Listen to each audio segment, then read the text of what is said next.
Welcome back to Women Writers in Chinese History. This lecture introduces several women writers from the Ming Dynasty, especially the 17th century.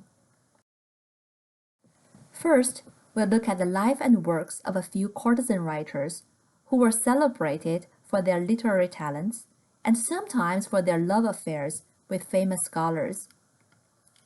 Then, we'll look at the case of gentry women, especially those who self-consciously anthologized and published women's writings.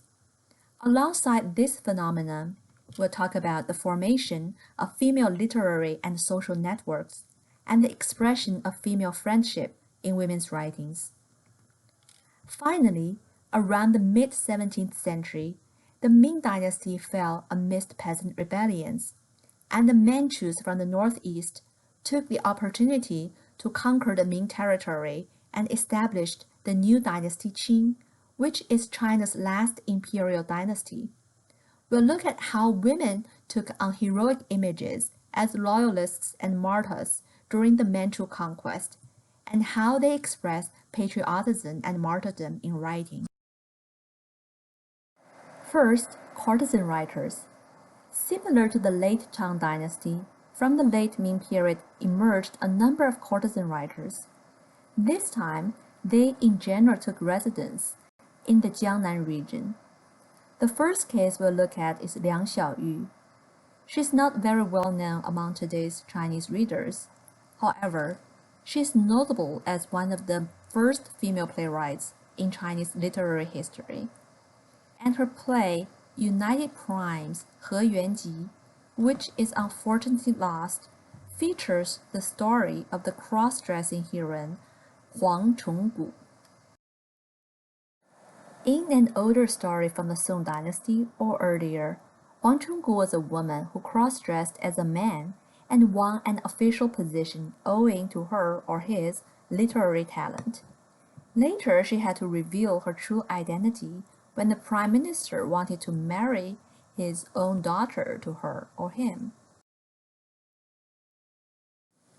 The story of Huang Chonggu became the subject of the Ming dramatist Xu Wei's well-known play, A Female Royal Son-in-Law, 女驸马.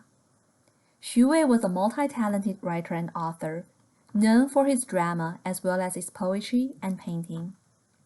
Xu Wei had deep ties with scholars following the philosophy of the heart mind, and was known for his unconventional personality. Other than the story of Huang Chonggu, Xu Wei also wrote a play on the legend of Mulan. This play popularized the Mulan story and gave Mulan the surname she's known for today, that is Hua, which means flower. In his rewriting of the Huang Chonggu story, Xu Wei had the heroine participate in civil examinations and winning the first place, that is the rank of Zhuangyuan. Later, after she disclosed her female identity, she was married to the prime minister's son, who was also highly successful in the civil exams. It seems that Liang Xiaoyu, the courtesan playwright, followed Xu Wei's plot in having Huang Chonggu marry the prime minister's son at the end. Since her play is no longer extant, it's difficult to tell the exact nature of her adaptation. But her engagement with the very subject matter reveals her interest in the story as a woman writer. In fact, other female playwrights in traditional China had written about Huang Chonggu's story as well. But unfortunately, none of these plays were preserved.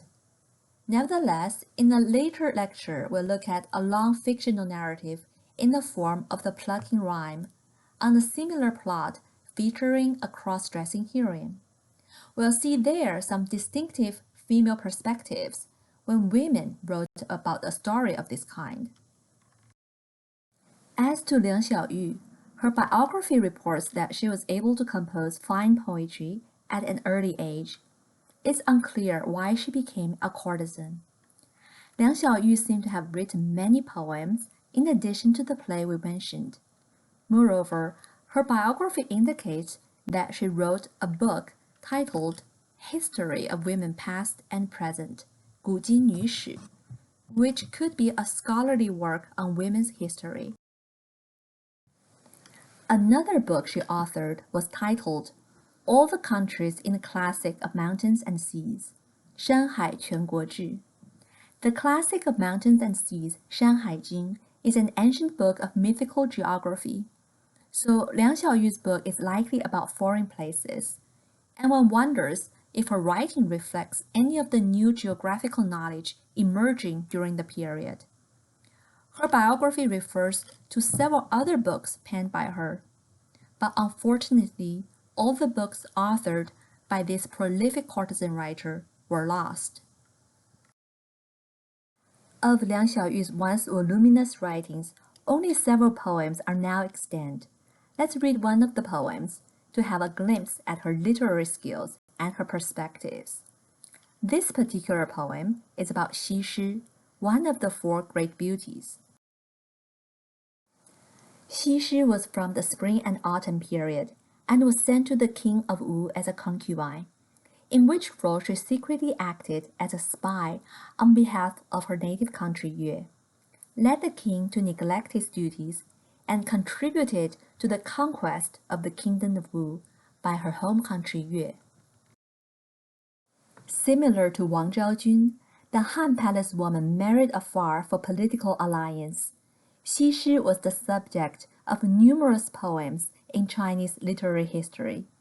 Very often she's portrayed either as a femme fatale or a tragic victim of fate in these poems.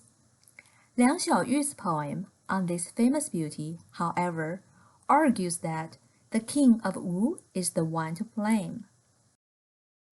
In her words, once the leather sack sank into the river, the hegemonic aura was lost. Yet from the ruins that remain, one can still imagine the heroic style. The story is not true that Xi Shi was capable of bringing down the state. Nobody realizes that it was Wu itself that brought about its own collapse. 江有底夷霸气空，还从余止享雄风。浪传西子能倾国，谁识东吴自造穷。 As the authors of Red Brush comment, the poem may be read not only as a vindication of Xi Shi, but also as a general defense of the courtesan. If a man allows himself to be seduced by the charms of a courtesan, he has only himself to blame.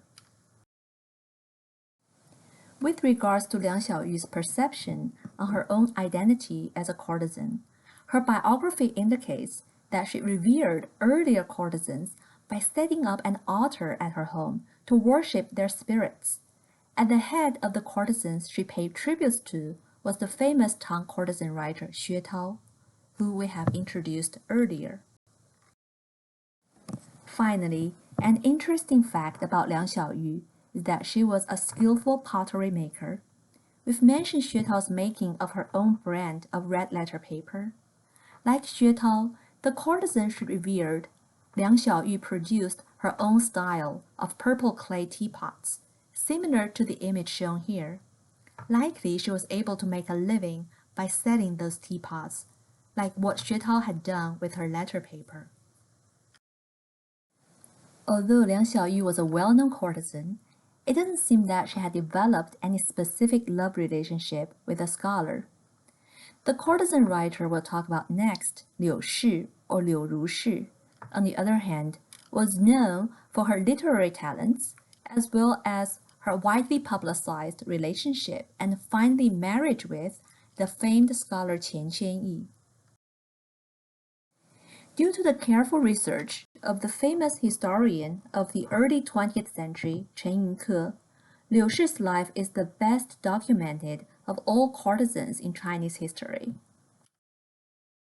However, little is known about her earlier years, except that she was likely born in a scholarly family, but was later sold to a brothel at a young age. Then, at the age of 14, she was sold by the brothel owner to be the concubine of a minister. However, it seems that the other women in the household were jealous of the favors she received and she was sold back to the brothel a year afterward. By this account of Liu Shi's early years, we can sense the terrible fate facing a young woman during the time, as she could be sold and resold at will as a piece of commodity. However, Liu Shi was not defeated by all this, and made the best out of her circumstances. Liu Shi's former experience as a minister's concubine became an asset to her as a courtesan, and she cruised the Suzhou and Shaoxing area in Jiangnan on a lavish houseboat as her home base to receive male patrons. Courtesans of rank were often invited to scholarly parties of the time, and there she met a leading scholar of the day named Chen Zilong. They soon fell in love and began to live together, living an idyllic life during which they exchanged numerous poems. However, Chen Zilong's wife and the rest of his family objected to this relationship, and he parted ways with Liu Shi after spending 2 years together. The couple, however, continued to exchange writings afterwards. After her separation from Chen Zilong, Liu Shi continued her life as a courtesan. Via the introduction of one of her patrons, a rich merchant, Liu Shi got to meet her next lover and future husband, Qian Qianyi. Qian was 36 years older than Liu Shi, yet they soon fell in love. It seems that their relationship was cemented after Liu Shi dressed as a man and traveled long distance to Qian's estate in Changshu in 1640. Qian then built a studio for her at the estate, and in the next year, Qian married Liu Shi according to the full ritual for marrying a wife, despite the fact that his main wife, who'd lived up to 1658, was still alive at the time. This marriage between a scholar and a courtesan was widely viewed as a scandal during the time, and the gentry in Qian's hometown objected to the marriage in the following manner as described in historical sources. In the 6th month of the Xinshi year, Yu Shen married Liu Shi on their boat at Rongcheng. He was dressed in cap and gown, and the wedding ritual was complete with joined cups and flowery candles. The gentry of Yunshen was in an uproar and attacked him for soiling the famous vessels of the dynasty and damaging the honor of the literati, and it almost came to fistfights. The boat sailed off under a barrage of tiles and bricks, but Yushen was the happiest man on earth. The year when Liu Shi and Qian Qianyi got married was only 3 years away from the fall of the Ming Dynasty and the subsequent Manchu conquest in 1644. The Manchu invasion of the south was an especially brutal process. During the 10 days of massacre in Yangzhou in 1645, for instance, numerous civilians were slaughtered by the Manchu army. For several decades after the Manchu conquest, the Ming royal court subsisted in the southmost regions of China, and Ming loyalists formed resistance groups against the rule of the Manchus. At the same time, a number of them committed suicide to express their loyalty to the fallen Ming dynasty. It's reported that Liu Shi had urged Qian Qianyi to commit suicide out of loyalty, and she would follow suit. However, Qian Qianyi declined to do that, and even took on an official post offered by the Manchus. Later, nevertheless, Qian Qianyi resigned from the position and became involved in various anti-Manchu activities along with Liu Shi.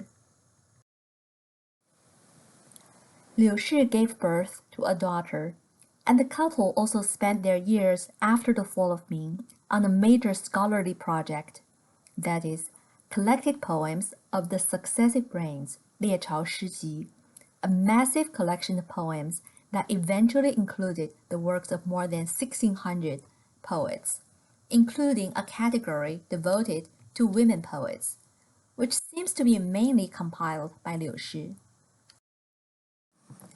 Qian Qianyi died in 1662, about 20 years after his marriage with Liu Shi.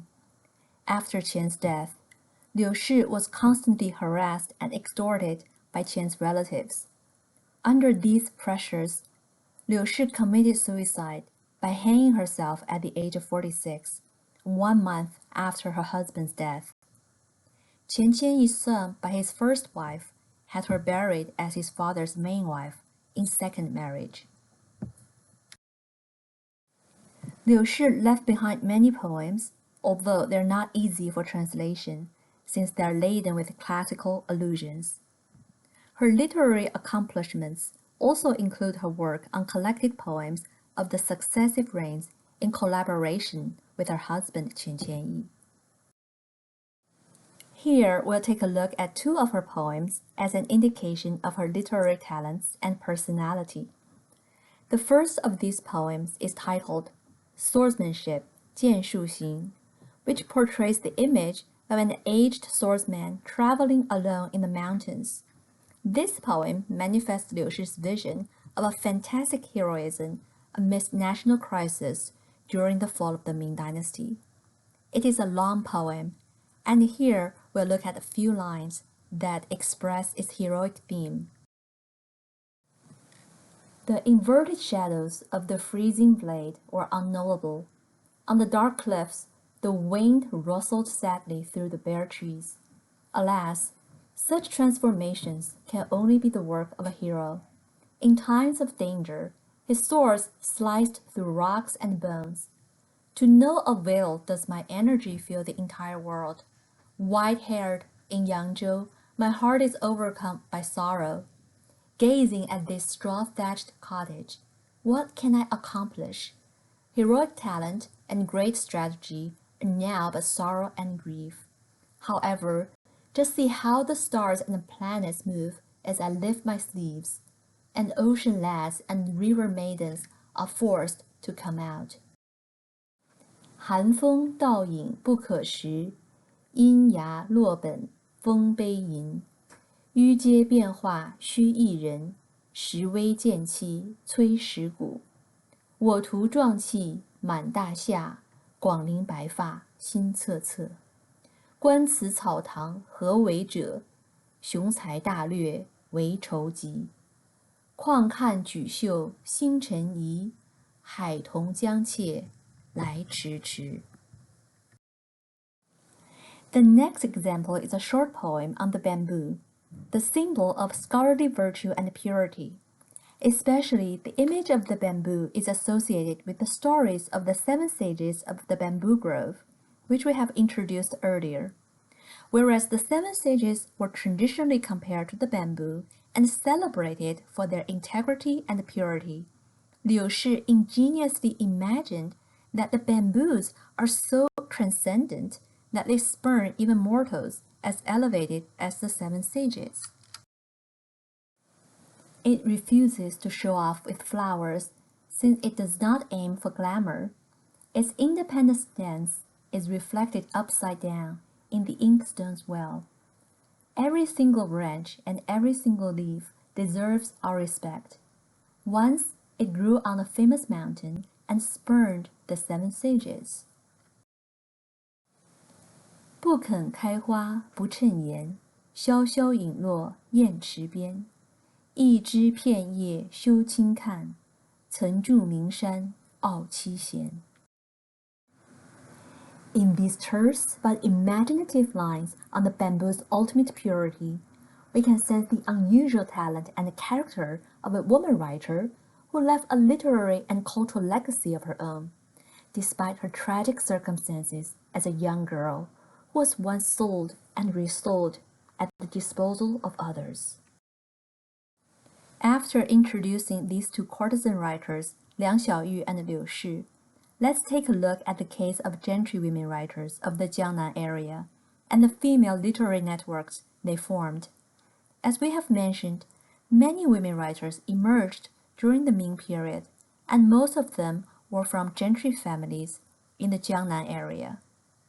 In the interest of time, here we'll focus on the most representative of these gentry women writers, Wang Duanshu.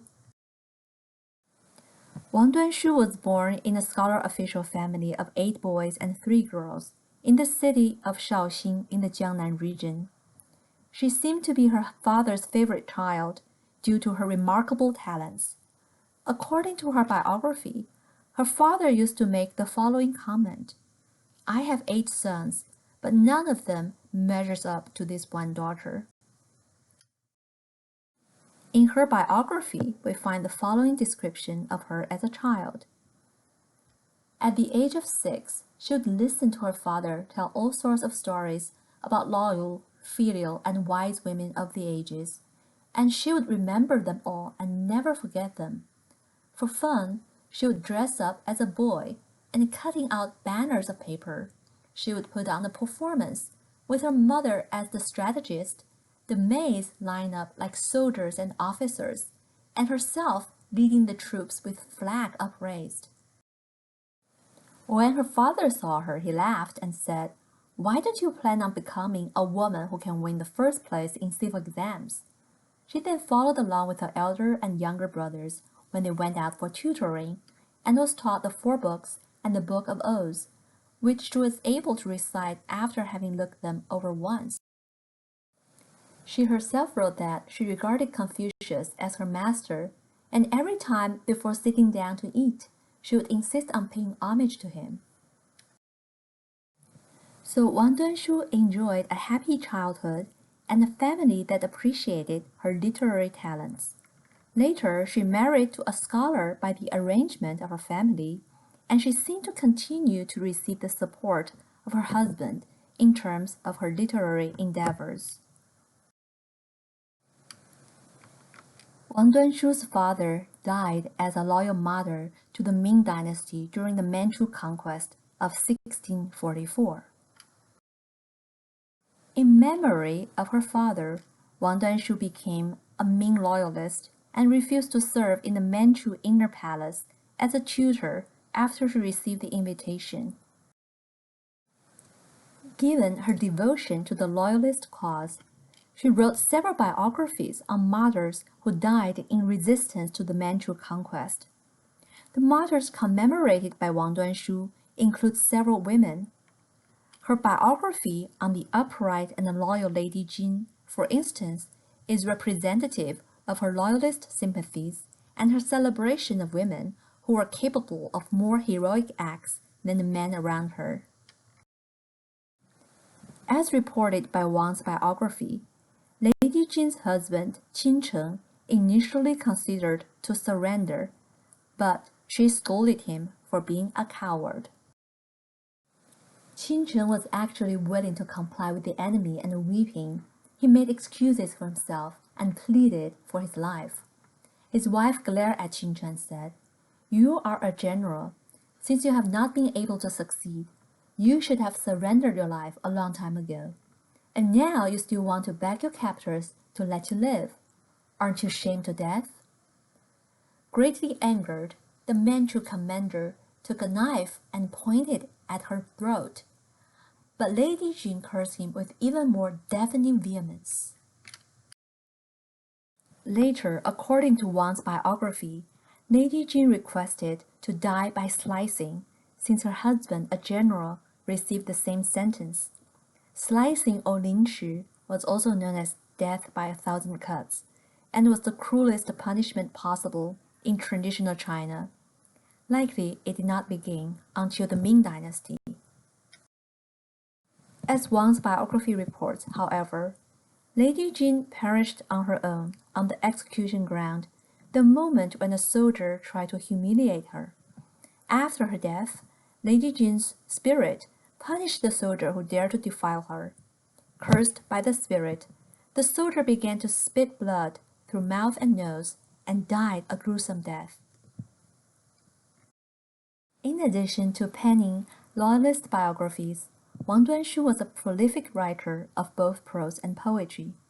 Her major tour de force was, however, the compilation of a massive collection of women's poetry titled Mingyuan Shi Wei, Classic Poetry of Famous Women.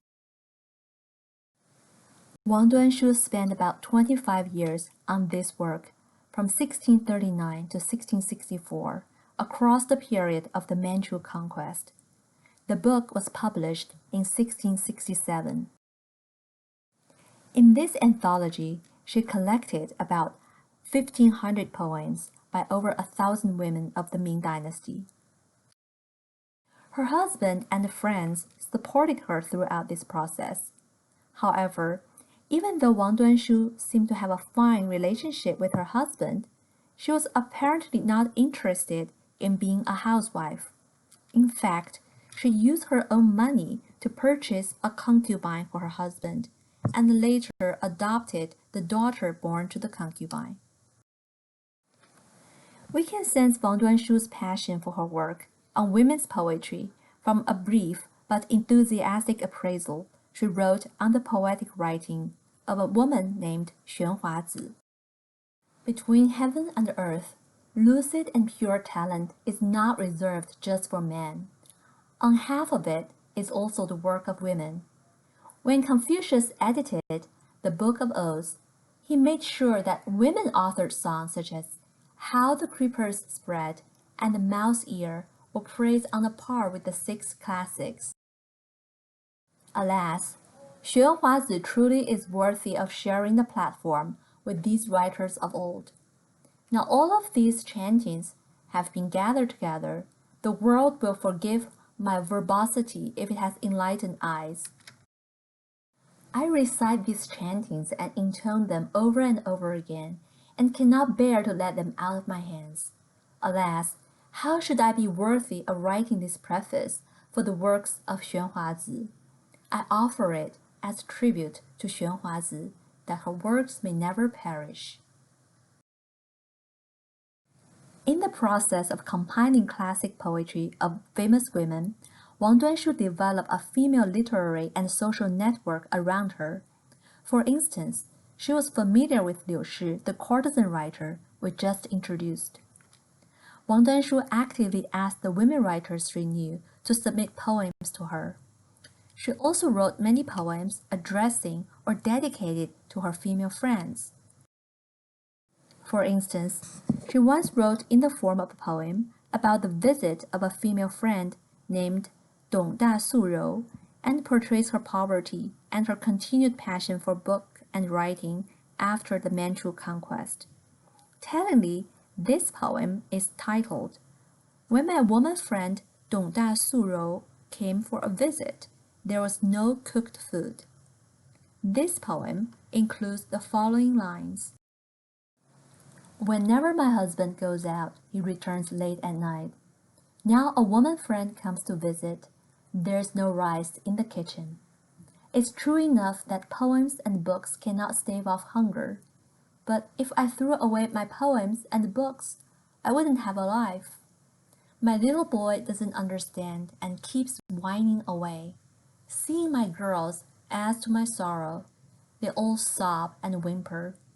Gently, I admonish my son that he must not cry so much. Mother will pawn her gowns of gauze for rice and firewood. 自君之出归暮迟，归伴访雨，除伐摧。诗书聊机果不胜，弃却诗书无所依。补儿未因恐难难，望女添愁生寂寂。轻竹我儿拂浪啼，米心娘姐罗衣质。